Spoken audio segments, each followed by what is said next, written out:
अथ श्रीलक्ष्मी अष्टोत्तरशतनामावलिः। ॐ प्रकृत्यै नमः। ॐ विकृत्यै नमः। ॐ विद्यायै नमः।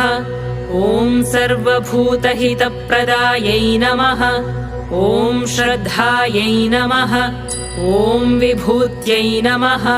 ॐ सुरभ्यै नमः। ॐ परमात्मिकायै नमः। ॐ वाचे नमः।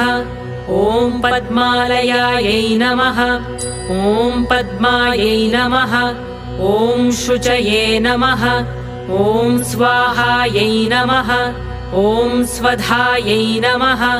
ॐ सुधायै नमः। ॐ धन्यायै नमः। ॐ हिरण्मय्यै नमः। ॐ लक्ष्म्यै नमः। ॐ नित्यपुष्टायै